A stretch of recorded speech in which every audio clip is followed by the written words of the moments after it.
नमस्ते, आपके साथ मैं जुड़ गया हूं जयप्रकाश शर्मा। आज बात होगी उड़ता ताबूत, कहां हुई चूक। ये वो घटना जिसे देश नहीं बल्कि दुनिया को हिलाकर रख दिया है, क्योंकि विमान क्रैश हुआ और इतने सारे लोगों की मौत हो गई और यह आंकड़ा और भी बढ़ेगा। जहां आज इसी मुद्दे पर हम बात कर रहे हैं। आज का दिन देश के लिए एक काला अध्याय बन गया है। अहमदाबाद से लंदन के लिए उड़ान भरने वाला एयर इंडिया विमान उड़ान भरते ही कुछ मिनट में क्रैश हो गया। इस हादसे में 200 से ज्यादा लोगों की मौत हो गई है और आंकड़ा बढ़ सकता है। इस विमान में गुजरात के पूर्व मुख्यमंत्री विजय रूपाणी भी सवार थे, जो अपनी बेटी से मिलने लंदन जा रहे थे। उनका भी निधन हो गया। तो आज वही तस्वीरें, वही खबर और उसी मुद्दे पर आज बात होगी कि उड़ता ताबूत कहां हुई चूक। एक बड़ी खबर पहले आप ये देखिएगा।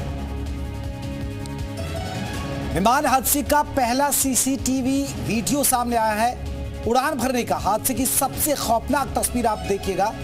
एयरपोर्ट पर लगे सीसीटीवी में वो हादसा कैद हुआ। ये देखिए, यहां रनवे से उड़ान भरने के बाद कैसे क्रैश हो रहा, कुछ ही मिनट बस रनवे की जो इलाका है उसे क्रॉस किया और उसके बाद ये विमान देखिए कैसे सीसीटीवी में, ये आग का गोला देखिए, आग का गोला आप देखिए। और विमान क्रैश होता है तो सबसे पहले आग लगती है, क्योंकि उसमें ईंधन होता है। और ये तो आपको बता दें कि बोइंग विमान है और इसकी जो क्षमता है ईंधन की वो बहुत ज्यादा थी इसमें।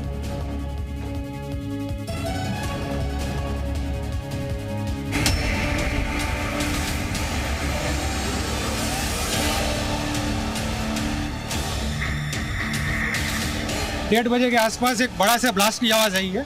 मोस्टली ये सामने जो यूएन मेहता के क्वार्टर्स और एनआईओएच का बिल्डिंग है उसके बीच में ही प्लेन क्रैश हुआ। There was a huge blast, बहुत सारे फायर और बहुत बड़े बड़े there were smoke in the air, huge black smoke in the air.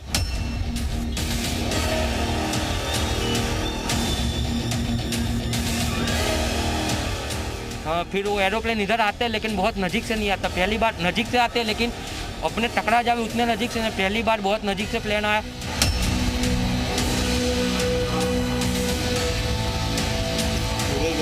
मेरा गनेवी मेरा सिस्टर दोनों है अंदर और हमको जाने नहीं दे रहे, सारे रास्ते ब्लॉक कर दिए हैं हमारे इधर से। लंदन जा रहे थे वो।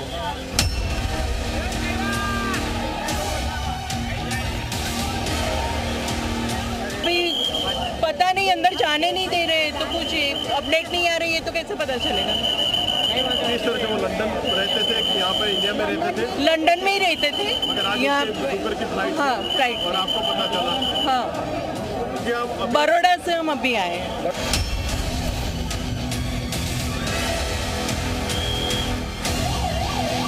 इस जहाज में जो यात्री सवार थे उनकी स्थिति क्या हुई होगी, और ख़ास तौर पर यहाँ पर जिन्हें आज सुबह जो उठे होंगे और ख़ास तौर पर यहाँ पर आज अपना लंच कर रहे थे और उसी दौरान ये हादसा हुआ और अचानक ही उन्हें मौत मिल गई।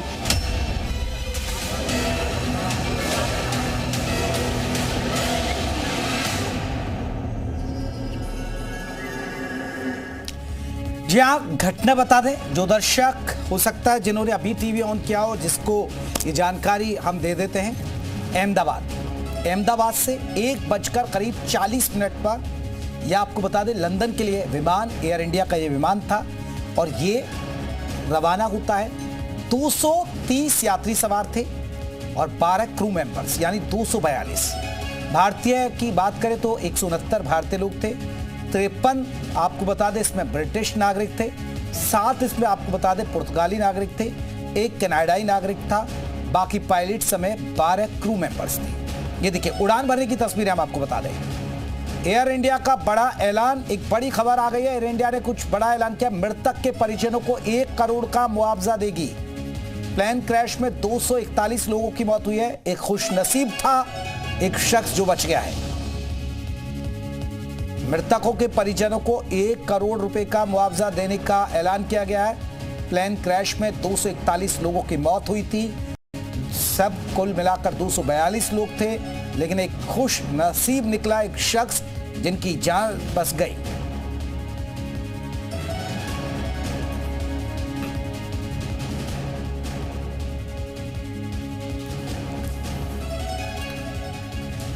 मेजर विराट मिश्रा हमारे साथ जुड़ गए। आपको बता दें search and rescue mission expert हैं। मेजर साहब, जो हम पहले भी दिन में भी चर्चा हुई कई बार, जो डर था वही था कि वही हुआ, बस एक खुशनसीब शख्स निकला जो उसकी जान बच गई। 241 यात्रियों की मौत हो गई, यानी कोई नहीं बचा, बस एक शख्स बचा, क्योंकि क्रैश का मतलब तो फिर मुश्किल है जान बचना। जी बिल्कुल ठीक बात कह रहे हैं आप। इतना दर्दनाक हादसा है, इतना दुखद हादसा है और इतने सारे लोग थे। देखिए ड्रीमलाइनर की जैसे आज दोपहर में भी बात हुई, ड्रीमलाइनर को कहीं ना कहीं एक अनसेफ विमान बताया गया था। 3 महीने ये ग्राउंडेड रहे थे प्लेन्स, और इनकी लिथियम आयन बैटरीज की भी चर्चा काफी थी कि ये ठीक नहीं है, सेफ नहीं है। एक चीज और भी कि ये जो विमान है, इसके जितने भी पुर्जे हैं, जितने भी कंपोनेंट्स हैं, वो अलग अलग तरीके से जोड़े जाते थे। इसकी भी काफी चर्चा थी कि इनको सही तरीके से जोड़ा नहीं गया। बीच में एक विसल ब्लोअर ने ये भी कहा कि इनको सही से जोड़ने की कमी थी उसमें, उसकी वजह से भी हादसे होने के चांसेस थे। तो कई तरीके के एंगल्स चल रहे हैं। जहां तक पायलट की बात है, उनके पास तो उतना समय भी नहीं रहा रिएक्ट करने का कि वो सही से मेजर साहब, जो बोइंग कंपनी है ड्रीम लाइनर के लिए तो वो कहती है उसका सबसे बहुत ही मजबूत ये विमान माना जाता है, सबसे दावा किया जाता है ये सबसे सुरक्षित माना जाता है। इसमें डबल इंजन है, इसमें फ्यूल की क्षमता है, आरामदायक सीटें हैं, बहुत अच्छे मटेरियल से बना हुआ है, अंदर शोर नहीं सुन सकते हैं आप, बहुत ही यहाँ सुविधाजनक जो कुर्सी वो लगी हुई हैं। कीमत भी मैं अभी जो देख रहा था ड्रीम लाइनर मॉडल की, जो कीमत भी है वो 2000 करोड़ से शुरू होती है और 3000 करोड़ तक जाती है। मैं आ रहा हूं सर, एक बड़ी खबर बताते हुए लौटूंगा आपके पास। अहमदाबाद हादसे से जुड़ी खबर, अहमदाबाद जाएंगे पीएम मोदी, घटनास्थल का जायजा लेंगे पीएम मोदी। ये बड़ी खबर अहमदाबाद हादसे से जुड़ी, गृह मंत्री अमित शाह पहुंच चुके हैं पहले ही, और अब पीएम मोदी भी आपको बता दें अहमदाबाद जाएंगे, घटनास्थल का जायजा लेंगे पीएम मोदी। बड़ा हादसा हुआ है, विमान क्रैश हुआ है, अहमदाबाद में हुआ है। सरदार वल्लभ भाई पटेल एयरपोर्ट से उड़ान भरने के दौरान यह हादसा हुआ है। तो प्रधानमंत्री नरेंद्र मोदी जाएंगे आज दिन भर। आपको बता दें उन्होंने सोशल मीडिया एक्स पर भी पोस्ट किया था, उन्होंने कहा कि वो मंत्रियों और अधिकारियों से लगातार संपर्क में और ये घटना दिल दहला देने वाली है। विराट जी, आप वो बात रखिएगा जो मेरा सवाल था। विराट जी देखिए, ये एक जो ड्रीमलाइनर है ये एक वाइड बॉडीड एयरक्राफ्ट है, और ये बात सही है कि इसके जो फीचर्स हैं जैसे आरामदायक सीटें, आवाज नहीं आना, शोर नहीं आना और बहुत ही सुगम यात्रा, इसमें कहीं कोई शक नहीं है, लोग भी इस बात को मानते हैं। पर जो मटेरियल एविडेंस अभी तक सामने आया है उसमें कहीं ना कहीं सेफ्टी के इश्यूज देखिए साहब इसमें आए हैं, इस बात को नकारा नहीं जा सकता। 3 महीने के लिए ग्राउंडेड भी किए गए थे, सब सारी चीजें हुई हैं, तो कहीं ना कहीं उस चीज का प्रभाव भी देखना पड़ेगा। और मेरा ये कहना है कि जब ये उड़ान भरा प्लेन तो उसके 2 से 4 मिनट के अंदर ही क्रैश कर गया। मेडे का सिग्नल जो कि इंटरनेशनल डिस्ट्रेस सिग्नल है वो भी पायलट ने दिया, और पायलट भी बहुत ही एक्सपीरियंस थे, बहुत ही कुशल पायलट थे। वो दूसरे पायलट्स को भी ट्रेन करते थे जो नए पायलट्स आते थे। तो कहीं ना कहीं बचाव का जो माध्यम था पायलट, वो उसमें रिएक्ट ही नहीं कर पाए, उतना समय नहीं मिला।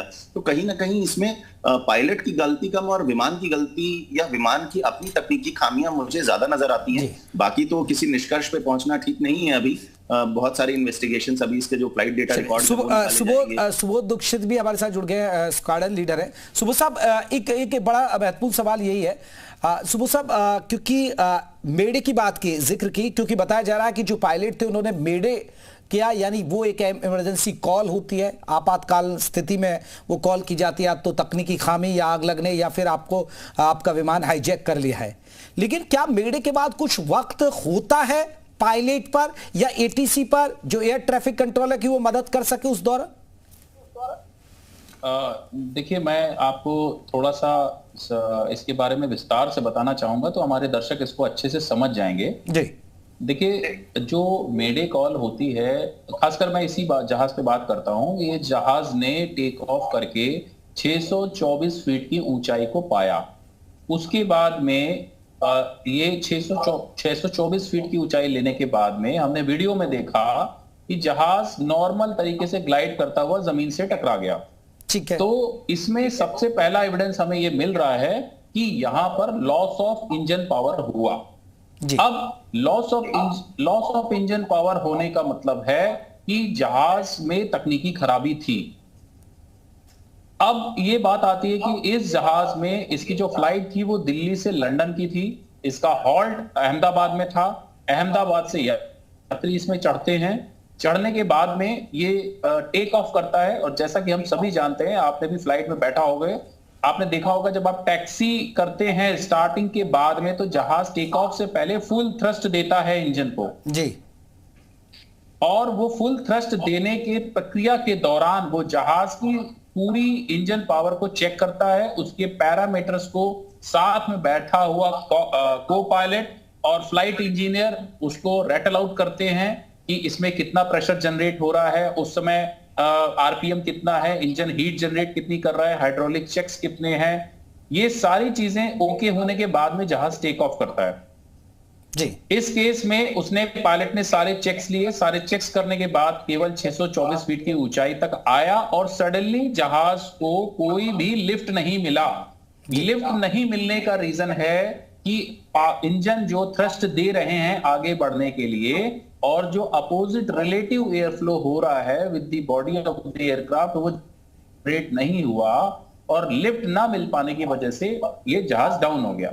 अब इसमें मैं आपको बताता हूं कि क्या क्या संभावनाएं हैं और एक फौजी होने के तौर पे भी एक संभावना को मैं प्रकट करूंगा।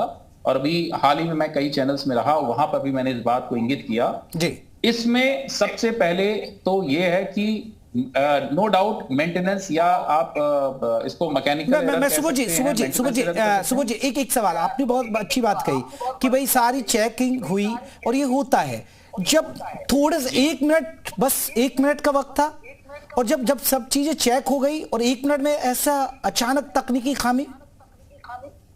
जी, मैं आप ही के जो आप इशारा कर रहे हैं मैं उसी की तरफ जा रहा हूं। सबोटाज से इनकार नहीं किया जा सकता और आज के समय में ये ड्रीम लाइनर एयरक्राफ्ट हो या कोई भी एयरक्राफ्ट हो, इनको एयरबॉर्न होने के लिए जीपीएस चाहिए, नेविगेशन चाहिए और हम ऐसी सिचुएशन पहले देख चुके हैं। अभी मुझे एग्जैक्टली नहीं याद आ रहा, एक छोटा सा ऑपरेशन हो रहा था, उसमें एक हमारा भी जहाज एक ऐसा था, सेना का जहाज ऐसा था जिसको ऐसी नेविगेशन एरर्स आई थी। ड्रीम लाइनर का इतिहास ठीक नहीं रहा है। ड्रीम लाइनर के लिए सबसे पहले जापान ने एक बार इशू किया था, सबसे पहले कि उनके कॉकपिट में धुआं आया था, उसमें पूरी इंडियन फ्लीट भी ग्राउंडेड हो गई थी। और इस तरीके की संभावना को मैं बिल्कुल इनकार नहीं कर सकता कि सबोटाज मेंटेनेंस की तरफ से भी हो सकता है कि दिल्ली में जिन एयरक्राफ्ट मेंटेनेंस इंजीनियर्स ने काम किया उनको भी सबोटाज किया जा सकता है। मैं सुबोध जी और भी विस्तार से बात करूंगा आपसे। एक बड़ी खबर बताते हुए लौट रहा हूं। अहमदाबाद प्लेन क्रैश पर बड़ी खबर आ रही है। प्लेन क्रैश में एक मुसाफिर जिंदा बचा। यात्री की पहचान रमेश विश्वास कुमार के रूप में हुई है। ये बड़ी खबर आपको बता दें, रमेश विश्वास कुमार के रूप में, ये सिर्फ इकलौता खुश नसीब है ये शख्स जो बचा है। रमेश विश्वास कुमार हादसे में जिंदा बचे, ये एक बड़ी बात है। और इसमें 242 यात्री थे, 241 की मौत हो गई, 169 भारतीय, 53 ब्रिटिश, 1 कैनेडियन, 7 पुर्तगाली नागरिक शामिल थे। लेकिन सबसे बड़ी बात है कि एक यात्री सुरक्षित बचा। तो ये वो यात्री है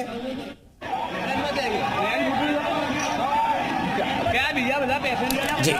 चलिए सुबोध दीक्षित जी, सुबोध जी एक सबसे बड़ा एक रिएक्शन इस पर भी, एक शख्स बचा है, एक शख्स बचा। सुबोध जी ये एक बहुत लोगों में एक ये भी होता है कि आगे आप सुरक्षित रह सकते हैं या बीच में सुरक्षित रह सकते हैं या लास्ट में सुरक्षित रह सकते हैं, ये एक धारणा बनी हुई है। तो इसे आप कैसे बताएंगे, क्योंकि आपने तो बहुत सारे प्लेन उड़ाए भी हैं और एक आदमी के जहन में ये सवाल होता है, या कह सकते हैं कि जब क्रैश होता तो बस किस्मत है, जैसे इसकी किस्मत थी। जी, आप बिल्कुल सही कह रहे हैं कि ऐसी आमतौर पर धारणाएं हैं और मैंने ऐसे कई इन्वेस्टिगेशन देखे हैं जिसमें इससे भी कई हाइट पर क्रैश हुआ और उसमें एक एयर होस्टेस थी, वो बच गई। उसका डिस्कवरी में एक हमने केस स्टडी भी देखा हुआ है। तो इसको मैं समझता हूं कि किस्मत ज्यादा कहना उचित होगा कि आपके भाग्य में था, आप बच गए, भगवान करे ऐसा भाग्य सबका होता और भी लोगों की जानें बचती। लेकिन इस पर्टिकुलर केस में मैं बताना चाहूंगा कि 1,25,000 लीटर का फ्यूल था जी। और इतने फ्यूल के साथ में अगर कोई जहाज नॉर्मल स्पीड से एक पत्थर की तरह गिरता है तो आप ये मान के चलिए कि किसी पेट्रोल पंप में आप माचिस की तीली डाल रहे हैं। बिल्कुल।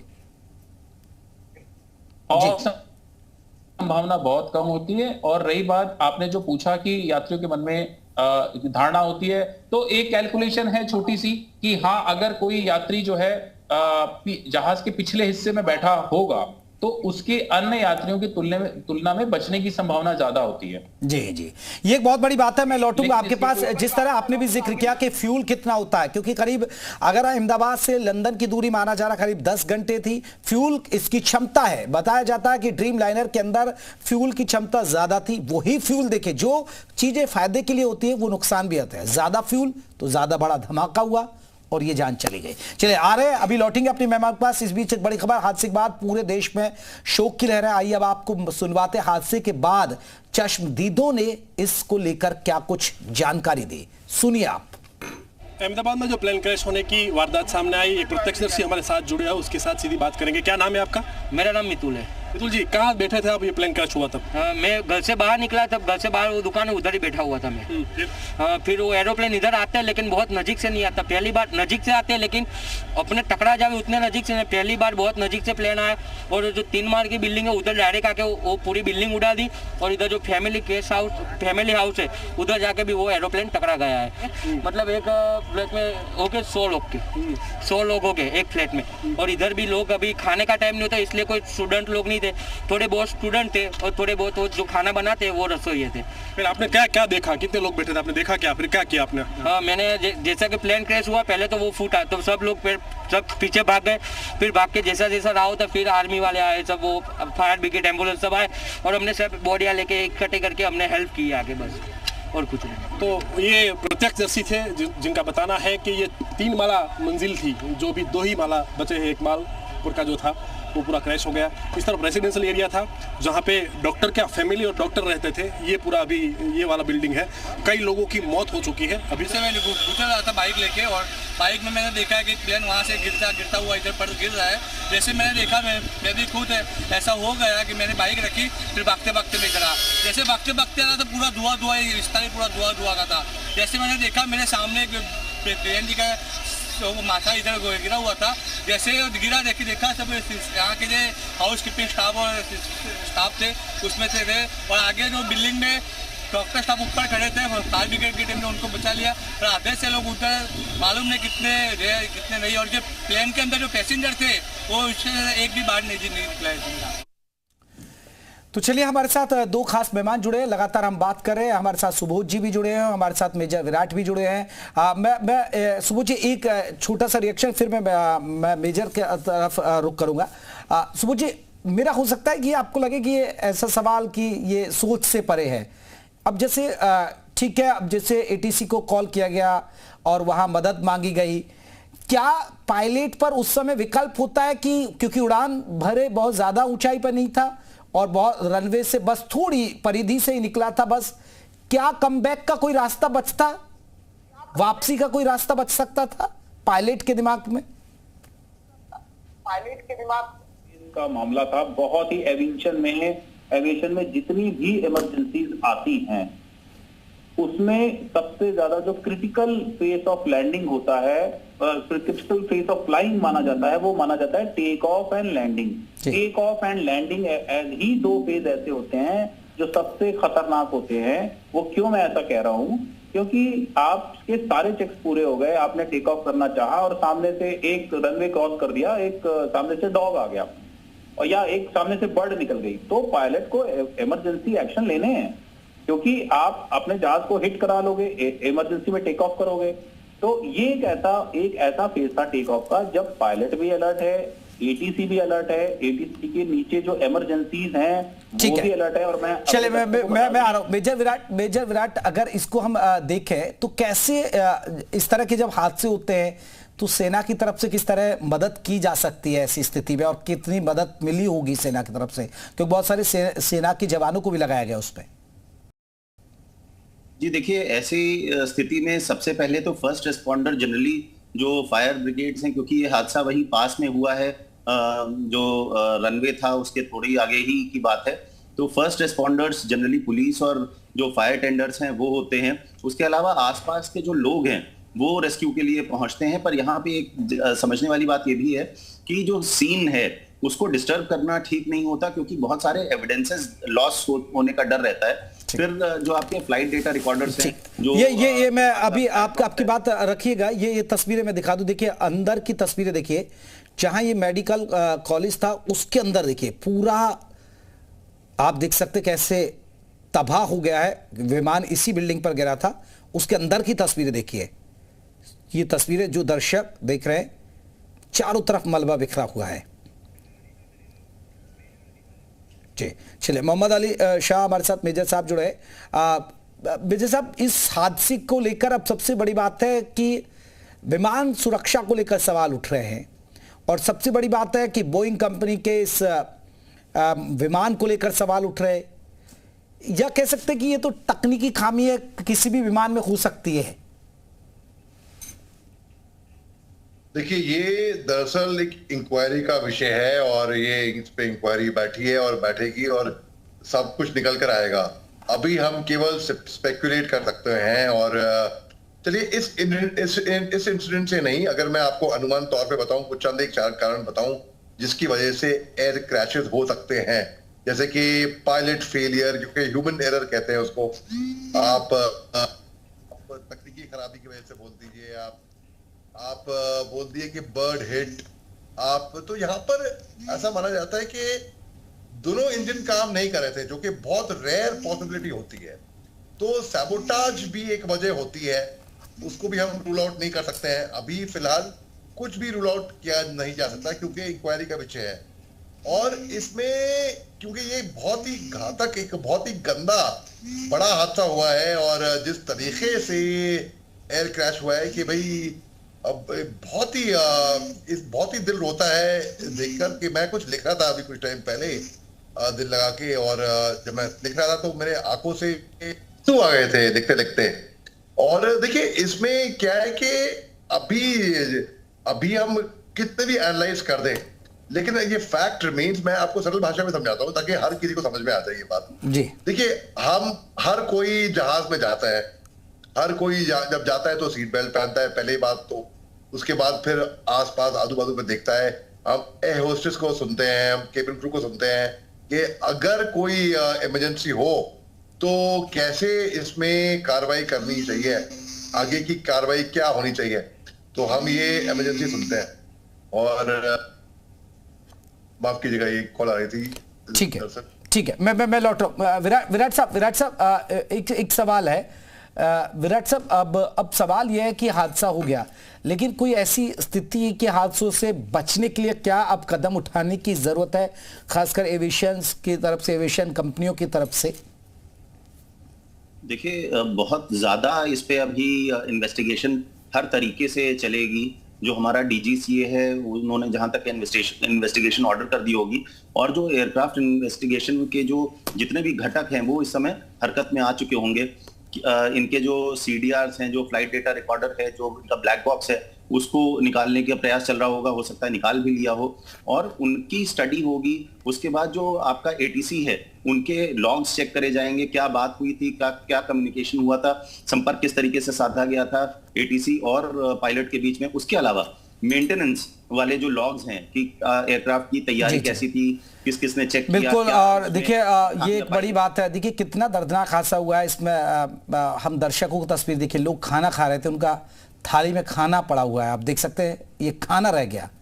क्योंकि 1:30 बजे के आसपास जो हादसा हुआ, ये अमूमन ये होता है, और वहाँ पर लोग खाने खाने की तैयारी कर रहे थे, लंच का टाइम था, और ज़्यादातर मेडिकल का जो स्टाफ था वो लंच कर रहा था। ये वो कैंटीन आप देखिए, थालियाँ हैं, थालियों में खाना रखा हुआ है, ग्लास रखे हुए हैं, और उनका निवाला भी आप देखिए नहीं। हो सकता है कि सुबह से लेकर दोपहर का लंच का वक्त इंतज़ार किया होगा, लेकिन वो इंतज़ार कैसे, देखिए तस्वीरें देखिए, कितनी डरावनी तस्वीरें हैं। मलबे में तब्दील हो गया है, सब कुछ चारों तरफ खाने के रखे हुए प्लेट्स में देखिए खाना रखा हुआ है। ये वो बताती है कि हादसा कितना भयानक होगा जिन पर गुजरी होगा।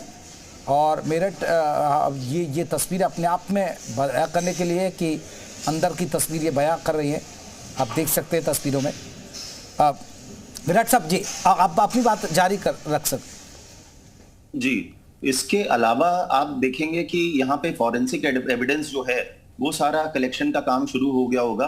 मीडिया और जो आम जनता है जो कौतूहलवश वहां पे पहुंच जाती है, उनको भी थोड़ा ये देखना समझना पड़ेगा, और जो वहां पे जो सिक्योरिटी फोर्सेस हैं वो देखती हैं, उनको हटाती हैं कि कहीं एविडेंस जो है, फॉरेंसिक एविडेंस है, वो डिस्ट्रॉय ना हो जाए। जो आपकी डिस्ट्रिक्ट डिजास्टर मैनेजमेंट फोर्स है, जो स्टेट SDRF है, ये सब काम पे लग जाते हैं। इसके अलावा सबसे जरूरी है इस समय जो सरफेस सर्च है, चाहे ड्रोन से हो, चाहे थर्मल इमेजिंग से हो, या फिर उसके अलावा जो आपके कैनाइन्स हैं, जो डॉग्स हैं, डॉग स्क्वाड से, उनसे कोई भी अगर ऐसा आदमी है जो मलबे के नीचे दब गया है, उसको एक्सट्रिकेट करने की जरूरत है। ये सारी चीजें तुरंत का तुरंत चलती हैं। उसके अलावा पेनिट्रेशन सर्च है कि आपकी बिल्डिंग में हादसा हुआ है तो उसमें घुस के हम देख पाए हर तरीके से कि कहीं कोई आदमी दबा तो नहीं रह गया है। विक्टिम्स को, हर एक विक्टिम को तुरंत से तुरंत इलाज देना, वहां पे फर्स्ट एड पहुंचाना, या फिर अगर ज्यादा दिक्कत में है तो ICU पहुंचाना, ये सारी चीजें, डॉक्यूमेंटेशन, परिवार वालों को जानकारी देना, उनके फोन नंबर्स, कौन कहाँ पे है, सबको सूचित करना, ये सारी चीजें चल रही हैं। और जैसा कि आप जानते हैं कई सारे डॉक्टर्स भी उस मलबे में दबे ही थे, तो उनको भी निकालना, उनको फर्स्ट एड देना, ये सब बहुत जरूरी चीजें रही हैं। तो ये कहीं ना कहीं बहुत बड़े इन्वेस्टिगेशन का काम रहेगा DGCA के लिए भी, और साथ में जो कंपनी है बोइंग, उसके लिए भी ये कहीं ना कहीं खतरे की घंटी है। हर एक विमान जो गिरता है वो एक बड़ा हादसा होता है। एविएशन सेफ्टी आज की डेट में सबसे ज्यादा महत्वपूर्ण चीज हो गई है, क्योंकि सेफ्टी अगर हवा में नहीं मिलेगी, अगर हमें आसमान में नहीं मिलेगी, तो फिर बहुत कठिन हो जाएगा, लोगों का विश्वास उठने लगता है। तो कहीं ना कहीं उसको भी संभालना जरूरी होता है। और बिल्कुल बिल्कुल। और देखिए, जो हवाई सेवा, हवाई यात्रा भी करते हैं ना कहीं उनमें एक डर बना होगा। जो प्लेन का इस्तेमाल करते हैं, बहुत ज्यादा इस्तेमाल करते हैं, तो कहीं ना कहीं ऐसी घटनाएं आती है तो डर जाता है, क्योंकि जो डेड बॉडीज हैं उनको पहचान पाना भी बड़ा मुश्किल है। बहुत बहुत शुक्रिया आपका हमसे बातचीत करने के लिए। तो उड़ता ताबूत कहां हुई चूक, इस पर हम बात कर रहे थे कि उस विमान के बारे में इतना 2000 से लेकर 3000 तक करोड़ की कीमत है ड्रीम लाइनर के जो मॉडल्स की है। तो सोचिए, वो विमान सुरक्षित नहीं है तो फिर कैसे जो छोटे विमान है, जो छोटी कंपनियों के, तो वो कैसे सुरक्षित होंगे। नमस्ते।